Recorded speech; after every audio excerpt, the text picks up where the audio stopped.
time to go.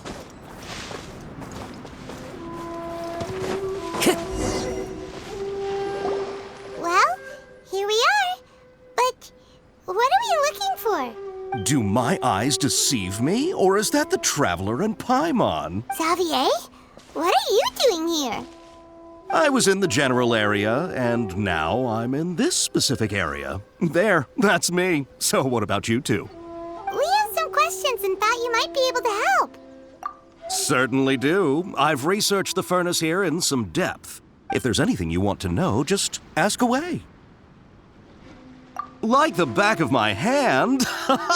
Make no mistake, I have been here a good many times before. Not only that, but I've met people in Inazuma whose families used to live in Tatarasuna years ago. They said it's all true, the history here.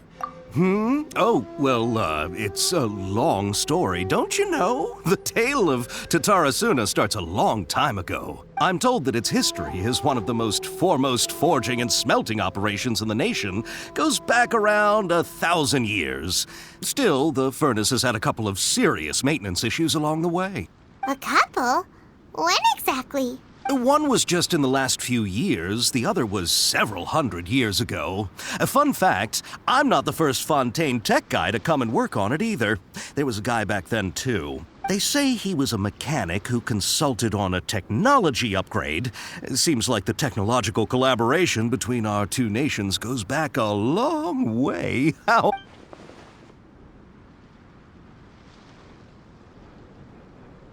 Hey, weren't you gonna ask Xavier something about Tatarasuna? Come on, ask already. Oh, I didn't realize you two were here for a history lesson. Me neither. Paimon doesn't know what's gotten into this one today. Feels like we've been preparing for a history exam or something. What brought this on? Did you just wake up today with a sudden burning desire for historical knowledge? Sure, go ahead. A kabuki mono?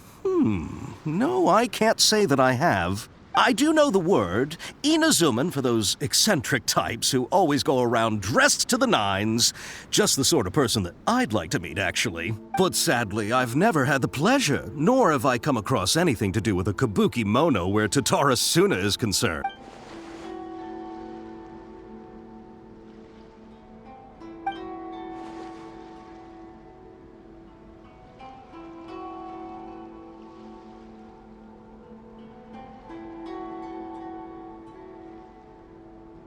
Of course! Don't mention it. Oh, we're leaving? Okay, bye, Xavier.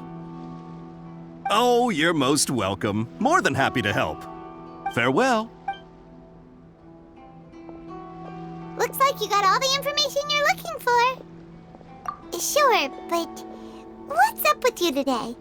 Whatever it is, it seems like it's really troubling you. Keep your smile, Spinal Crocodile. No matter what happens, Paimon will always be there for you. Come on, you gotta keep it together. Why don't you grab something to eat? You can't go facing life's challenges on an empty stomach. All right, let's head off and go meet Nahida.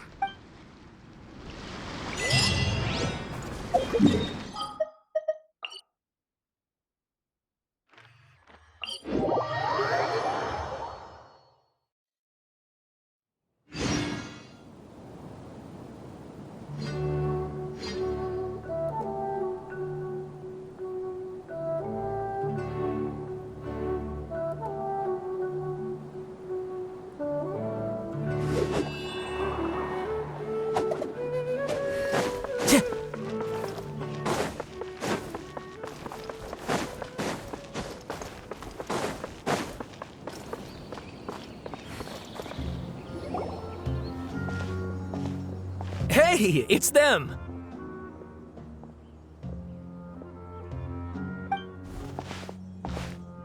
Akaba, Sawada, you're still here?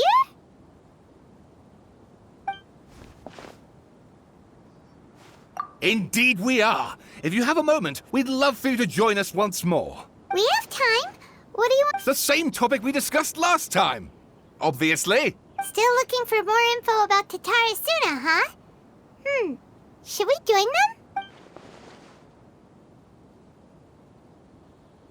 Unfortunately, we haven't made any real progress.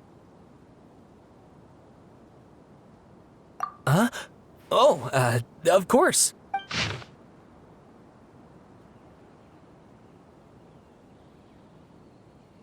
I presume you'll want to read mine as well?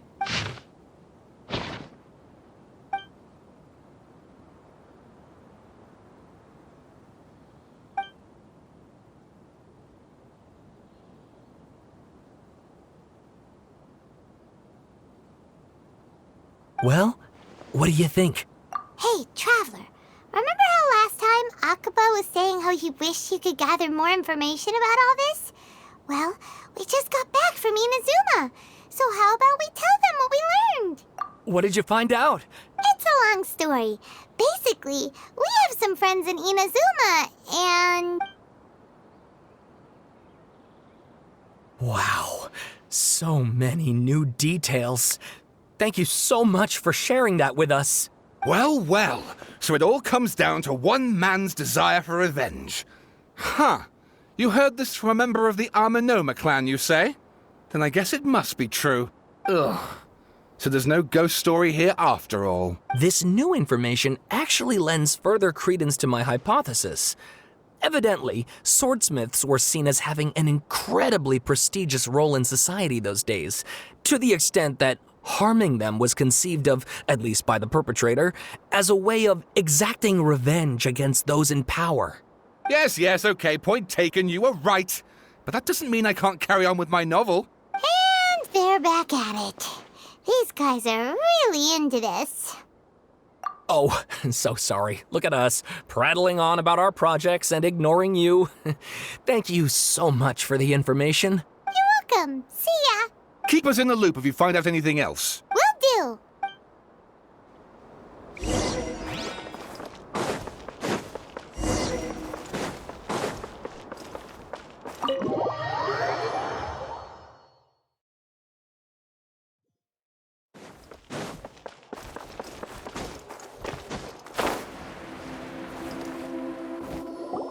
Nahida, we're here!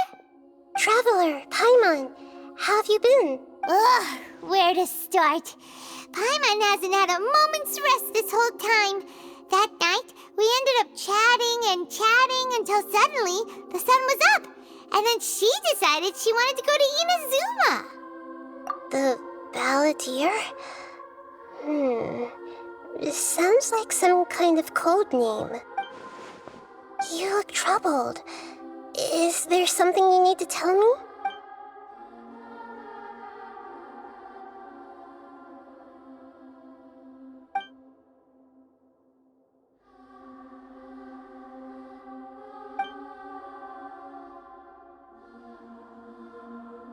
Traveler? Hey, what's wrong? You look so upset.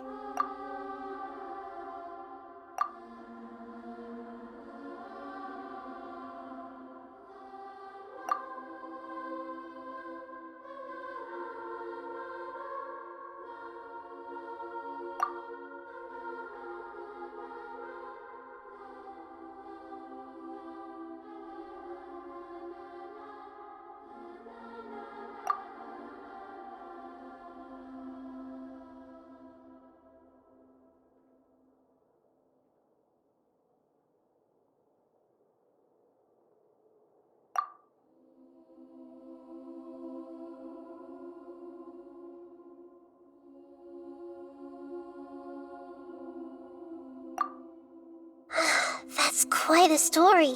So, this puppet known as the Balladeer erased himself from Irminsul, hoping that he could change the past. But how was he even able to do that? As the Traveler said, he very nearly became Sumeru's deity. Admittedly, I remember it a little differently. I don't recall finding anyone inside the machine after we defeated it. Nevertheless, it does make sense. If someone were to successfully erase themselves from Irminsul, the world would change to reflect the new reality. So, you believe this person really existed, and we just don't remember him because... well, because he literally changed the world? Yes. Theoretically speaking, it is possible to do this. But I'm struggling to imagine the kind of person who would dare go through with it. The traveler comes from a world beyond Tevat. That's why there's no information about her in Irminsul. And it also explains why any changes to Irminsul wouldn't affect her. So if there's anyone in the world capable of retaining memories from a past that has been rewritten, it's you. It's quite incredible when you think about it. Paimon's having a hard time understanding this balladeer guy's motivations. Why did he do it? I can only make inferences based on the information we've been given. As for what kind of person he was, only you remember that.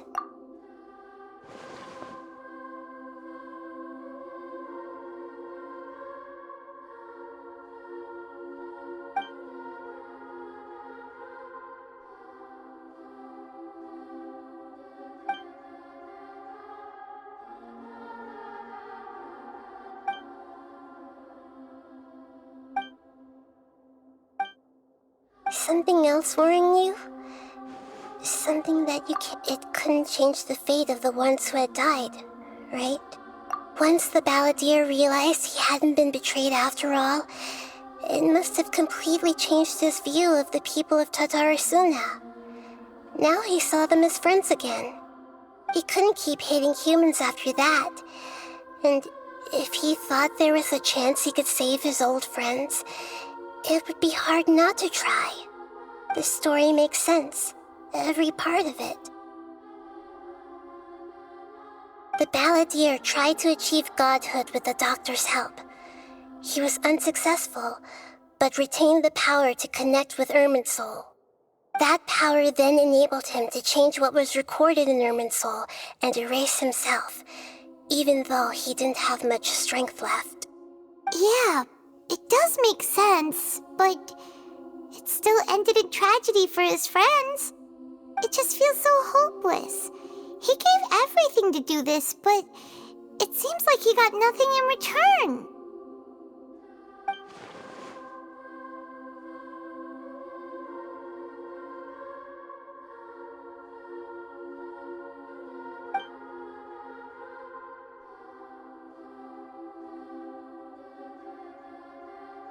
Please wait a moment. I want to check something. Found it. This should be the one. It turns out that I have a strange way of confirming everything she has told us. What is it? A record from a personal collection. It was tucked away in a corner. You should take a look.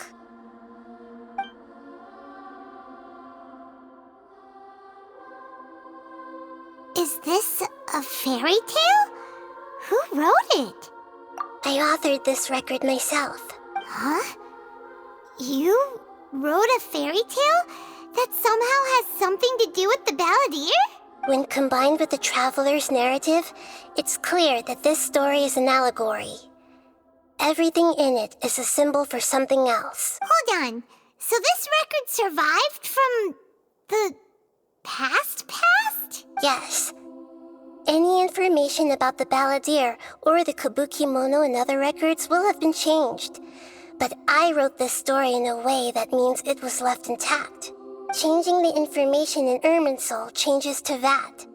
But Irminsul can't change information that was well hidden in advance. I guess I must have written this story as a backup before the balladeer entered Irminsul. That's incredible! What a great idea! And sending the traveler into Irminsul with the balladeer must have been a further precaution.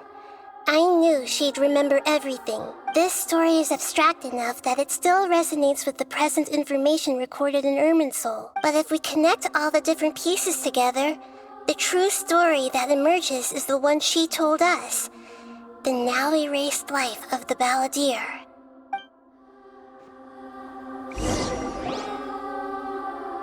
There was once a lone monster draped in fox fur.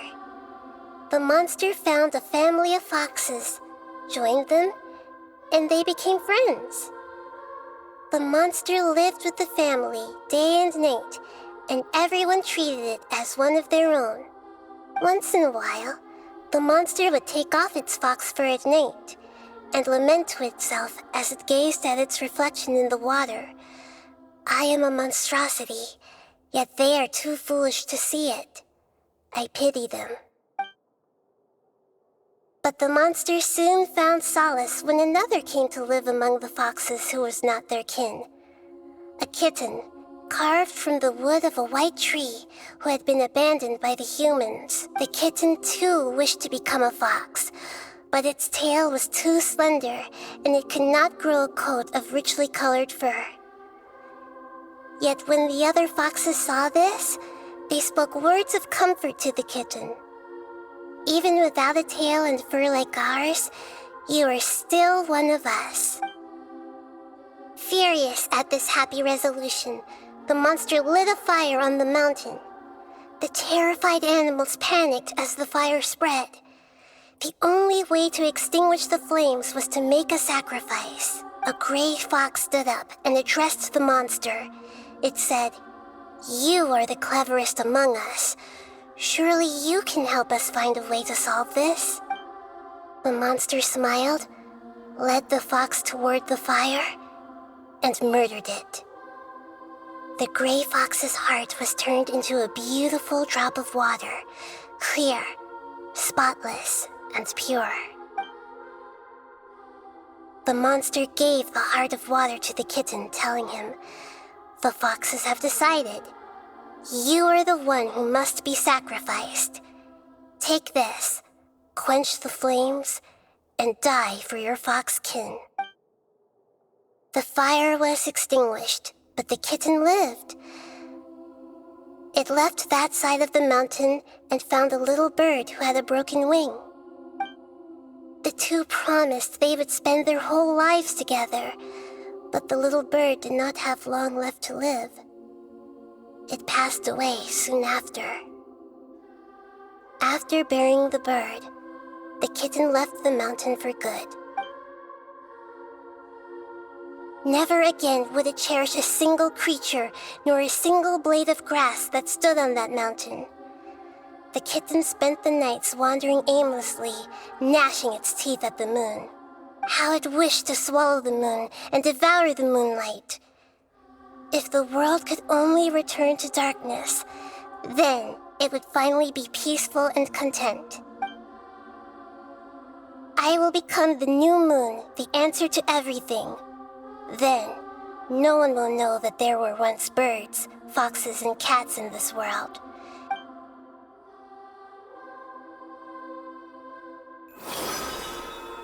We solved it! I remember now. This is not just the balladeer's story. It is his very own memories. I made a backup so that it would be preserved no matter what happened. To become a god, he was experimented on and modified countless times. It was brutal torture, and the only reason he was able to survive is that he was a puppet. This memory was extracted from him by the scholars. Presumably, they kept it to have something to defend themselves with. Creating a deity was just the first step. Some of them wanted to be able to control it. That's why they backed up his memory for later use. I buried it deep inside one of my own dreams, and then hid it inside an allegorical story so that it wouldn't be altered. It's hard to believe that this person really existed, let alone that he tried to get rid of us on more than one occasion. Paimon has no memory of him at all. He completely vanished like a puff of smoke. The balladeer agreed to help me look for information about the Descenders, and although he was unsuccessful, he still helped you. Before he vanished, he confirmed an important detail, that Conria was where your twin first came into this world. We still don't know how the change to Irminsul will affect the senior ranks of the Fatui, but in all likelihood, they won't even remember their own Harbinger. It sounds like Paimon wouldn't like this guy a whole lot if he was still around. But still, Paimon doesn't like the way it all ended that much better. This is why wisdom alone cannot answer all our questions. We look, we see, and we comprehend, but the question still troubles us. So the answer is not everything. People yearn to find the truth and then conquer the troubles they face. When you give someone the truth, you give them a chance to choose their own destiny. To others looking on, this may seem like a pointless endeavor, but for him, the chance to act on his desire to disappear must have meant a lot. Never forget that even when we walk beneath dark clouds along a road filled with suffering, the light of wisdom is always there, guiding us toward a better destination. And that is what you have been doing all along. Yeah, Nahita's right. Cheer up. How about we go get something to eat? We can pick up this heavy conversation again later. Good idea. You got it. Come on, Let's go get a snack from one of the stalls in the Grand Bazaar.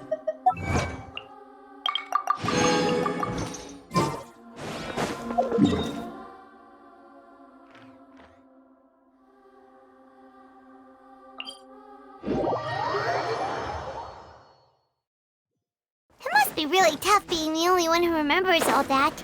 But Paimon's always here to help cheer you up.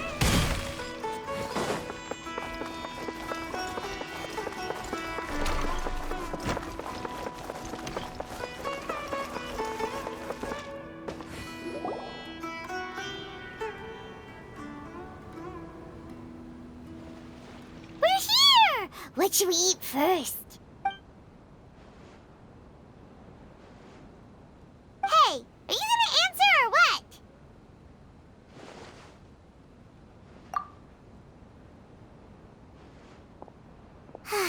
Alright, whatever you want. Well, Paimon will be right here when you figured stuff out.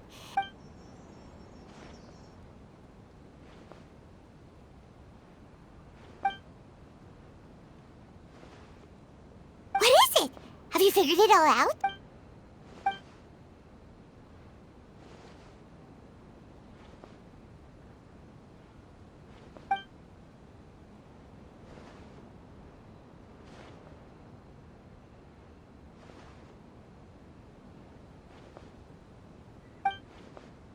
Why'd you jump up all of a sudden?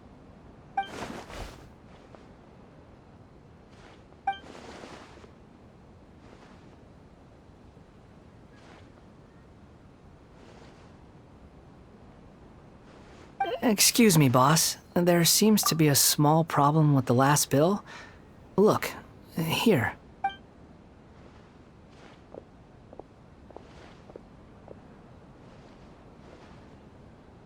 Hey! Hey, wait! You mean me? No, not you. That kid. Didn't you see? Little rascal grabbed my last 2 fresh Sunsettias and ran off. Look, if you're gonna help out here, you can't keep spacing out, okay? What is it? Work's too boring for you? Or has the big city got too many distractions? I wasn't paying close enough attention. Sorry, boss. I think you're right. Maybe it's the city. It's so exciting. It can be hard to focus. Who's that guy? You know him or something? He's who? You're a strange one, kiddo. You say you don't want any money for helping out here, and then when I actually give you some work to do, you keep letting yourself get distracted. I don't want to take advantage, so I'm happy to pay you what I'd pay anyone else. But if you keep acting like this, pretty soon I won't be able to afford to. No, please. I mean it. You don't need to pay me anything. I'm just so thankful you agreed to take on an outsider like me. You're welcome, I guess. But I got bigger things to worry about. Look, we're all out of Sunsettias, and I promised the lady down the street I'd deliver a fruit bowl this evening. Leave it to me. I'll find some more. Just a moment. I'll be right back. Stop. I'm gonna level with you, kiddo. I've never met a worker who said they didn't want a wage before. And at first, I got greedy. Couldn't believe my luck. But I figured you'd start asking for something in return eventually. You don't want money. You don't take days off. And in your free time, all I see you do is wander around, taking in the sights. Are you a drifter or something? That's right, I am. We can talk more about that later. First, let me get those fruits you needed. Sunsettias, was it? I'll be right back. Hey, what do we do now? Okay, stay out of sight. Don't let him see you.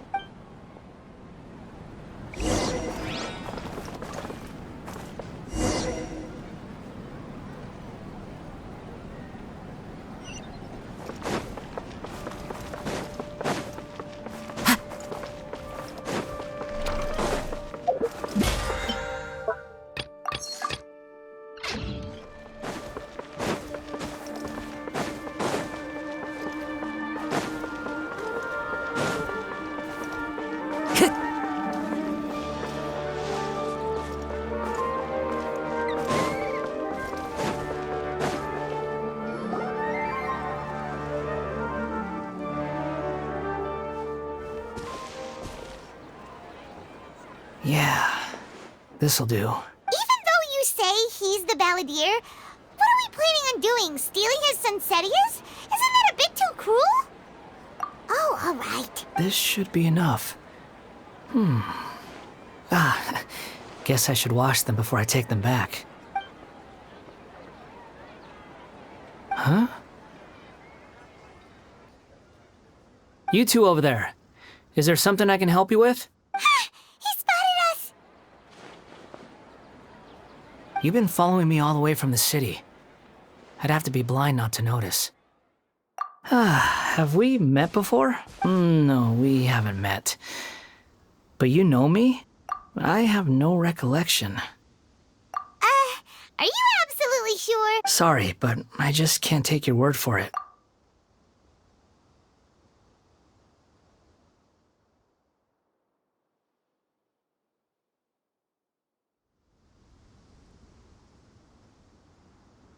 A puppet? What makes you think that? Huh? You were right! The look on his face! I guess you do know me after all. That is not something I share with a lot of people. Look, I'm just a wanderer. But seeing as you've gone through all this trouble to track me down, I'm sure whatever it is must be important. Okay, but please let me deliver these goods to my boss first. Are you really working for that guy? He said you don't want any more for it. Is that true? Yes, I ran into him out in the wilderness during a storm, and he let me take shelter in his cart. In return, I said I'd be his helper for a while. That's oddly nice of you. Let me take these back. Then I'll come with you, okay? Then let's return to the city.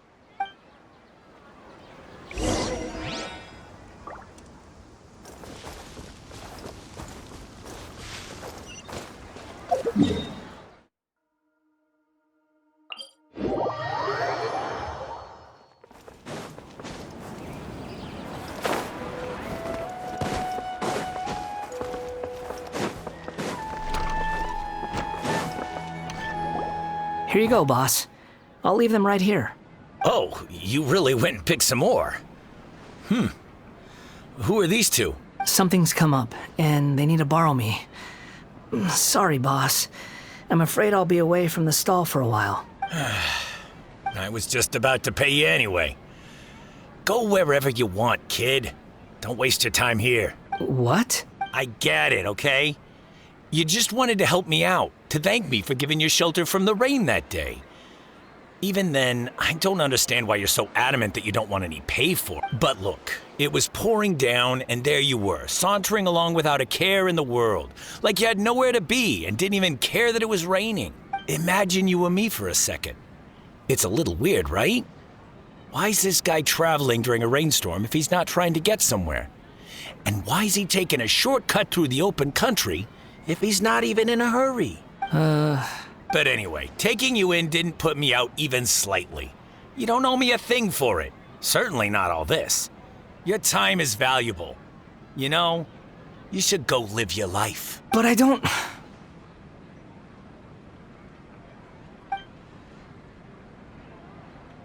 No, you're right. Then I suppose this is where we say goodbye. Thank you again for taking me into the city. Don't mention it, kiddo. I've run into all kinds of characters over the years. I just hope you find your path. Thank you. All right, done. Thanks for waiting for me.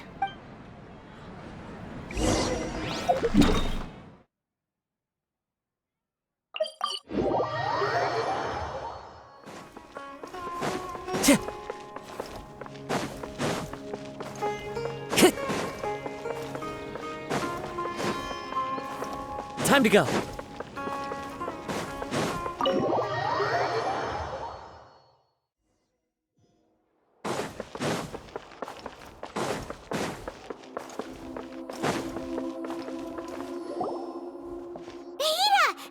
What's wrong? Hello. I do apologize for the sudden intrusion. We found this guy in the street, but he doesn't seem to remember anything. So, yeah, quite an eventful walk. You say that you are trekking across to Vat to train yourself. Many other Inazumans who describe themselves in this way call themselves Shugenja. Why do you refer to yourself as a wanderer? Well, it seems more relevant in my case. To me, it sounds like a plant with no roots. But these two claim that they know me, and that I have a hidden past unknown even to myself. I wouldn't call it the past, but rather... this is a difficult one to explain. I don't like to rely on using terms like this often, but in your case, it seems that it ought to be called previous incarnation. Oh, like a past life or something? Yes, something far more distant than the past. So far away that you cannot perceive it. Okay, I have to ask. What was I like in my previous incarnation? Oh, you want to tell me, but you can't bring yourselves to say it. Looks like I didn't have the most wonderful existence in my previous incarnation. If it's that difficult to talk about, I have no doubt it will be just as difficult to hear, but I'll be able to handle it. Please, tell me the truth. Is truth something you care a lot about? Yes. Then I'll be straight with you.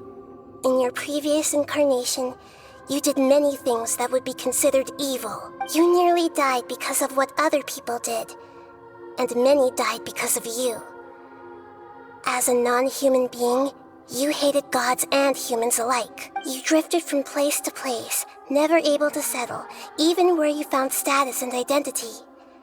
You adamantly believed that you were missing a heart. Actions rooted in persistence sometimes bear bitter fruit. Sometimes, you have to let parts of yourself go, or you'll never be happy. I gave everything I had, but it barely changed history at all. In terms of the outcome alone, that's true. I don't think I can judge everything I've heard purely in terms of right and wrong. Each choice a person makes belongs to a specific place and time, a chain of cause and effect, a cycle of karma and consequence. That is the nature of truth. If one thing is right, its opposite must be wrong. And yet, dichotomies like this are not enough to explain the world in all of its complexity.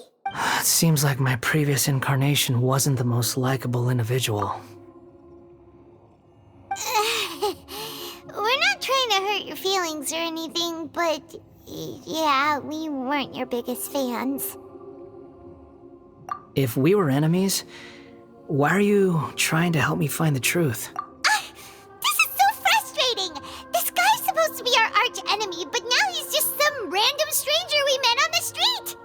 He's got so much to answer for, but we can't make him talk because he doesn't remember anything. What a weird situation. Lesser Lord Kusanali, as the god of wisdom, I trust that everything you told me must be true. Yes, it's all true. I can even show you the memories themselves, if you're willing. Please, I want to see them for myself. I want to experience my own transgressions. Even though it will cause your present self great mental anguish? I'm just a puppet, with no heart and no name. There is nothing in this world for me to cling to fill the void within me. Except maybe these sins that can never be undone. Very well.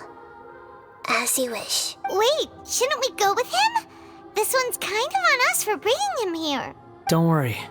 Whatever danger I might face, it's my burden to bear. Traveler, could I ask you to supervise him on my behalf? Oh, good point. Given your, unique situation, we'd better keep an eye on you. Understood. Thank you. Now, prepare yourselves, everyone.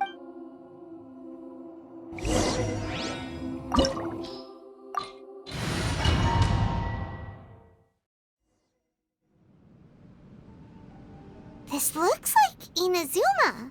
Right now, you're in a dream I created using information extracted from your memories. These memories will show you the raw truth, but be aware that enemies may react just like in the real world.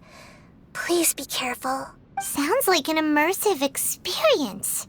It's a good thing we came along. You don't need to do this for me. I don't deserve your protection. We never give up halfway. Well, we had to once, but that was your doing.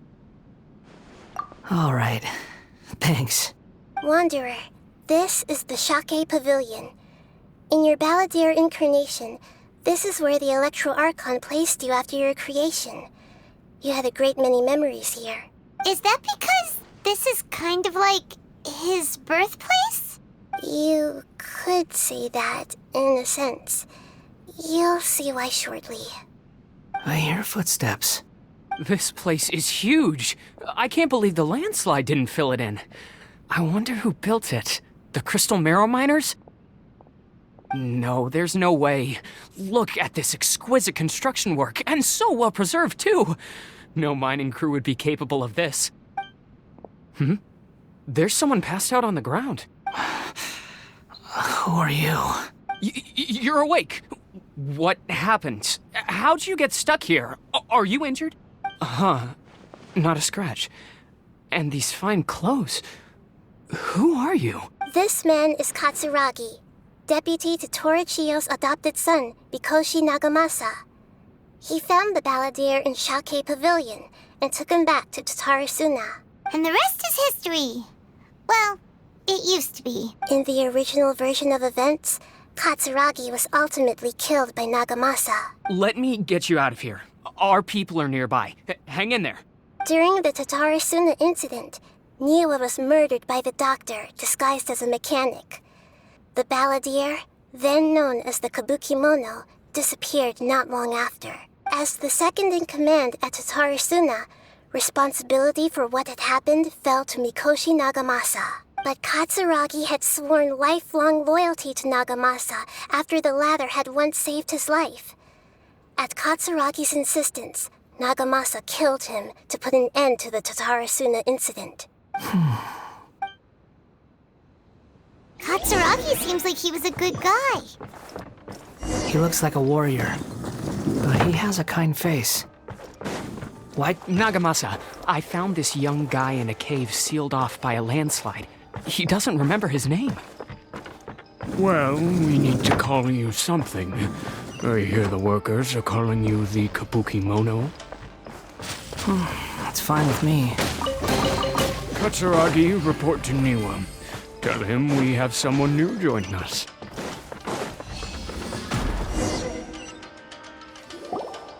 Huh? What are we doing back here? Whoa, this is where you were born? It's pretty, but there's nobody here. I was abandoned, like you. I lived here for a while at first, but there's nothing for us here. Okay, I heard my mom and dad used to make swords, but the factory manager died, and then my dad got sick. He kept coughing all the time, just like me. Then Mom started coughing too. But you can't. You promised me. Yup, we're family now. We're gonna be together forever and ever. This child didn't have a name. Or rather, the Balladeer didn't know what to call him. His father died before he could name him. After his mother died, the child stayed in their straw hut alone. Some of the neighbors helped to raise him. After leaving Tatarasuna, the Balladeer ran into this child who didn't have a name, just like him. What happened to the child? He died from his illness while he was still very young. The Balladeer came home one day and found that he had stopped breathing. Hey! What's wrong? Say something! You promised me we could be family! You're no different from Niwa and all the others. You betrayed me too.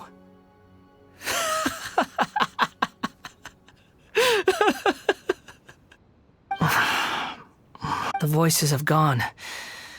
It looks like the memory ends here. Let's keep going.